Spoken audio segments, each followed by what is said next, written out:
Imagine a fishing net so durable it keeps catching fish for centuries after it's lost. Now imagine millions of them infesting Indonesian waters. These ghost nets aren't just strangling marine life, they're silently sinking Indonesian fisheries, tourism, and coastal livelihoods.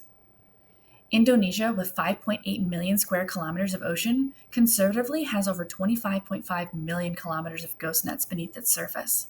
That's enough to stretch the moon 65 times. And each year, nearly 3 million Indonesian fish are lost to ghost fishing. This is not just an ecological crisis, it's a food security and economic emergency. And the grand challenge is clear. How can Indonesia remove ghost nets at scale while creating local livelihoods and reducing subsidy costs?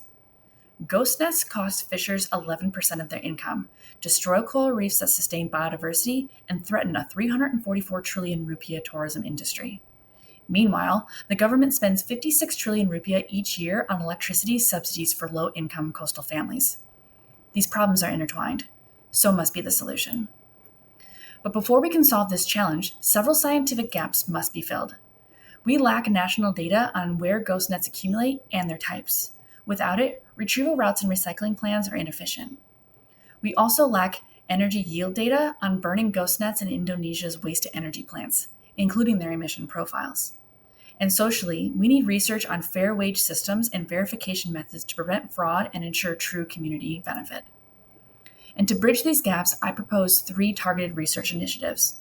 National ghost net mapping, using drones, satellite imagery, and fisher-led GPS tagging to locate accumulation zones.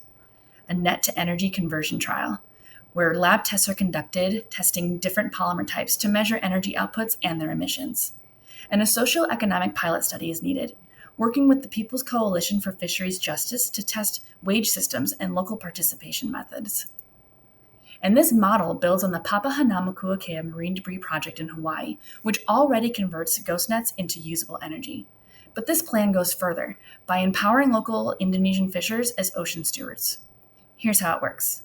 Fishers are paid by the government to retrieve ghost nets. These nets are then sent to certified recycling plants that are processed into fuel pellets, and then are sold to energy partners. The energy powers Indonesian homes, including those of the fishers, which reduces subsidy burdens. And a modest tourism tax funds the cleanup, creating a self-sustaining economy. The Indonesian ghost net problem isn't just about cleaning up the ocean. It's about reimagining waste as opportunity. With the right science and leadership, we can turn a maritime crisis into a circular economy success story, one that restores ecosystems, powers homes, and empowers coastal communities.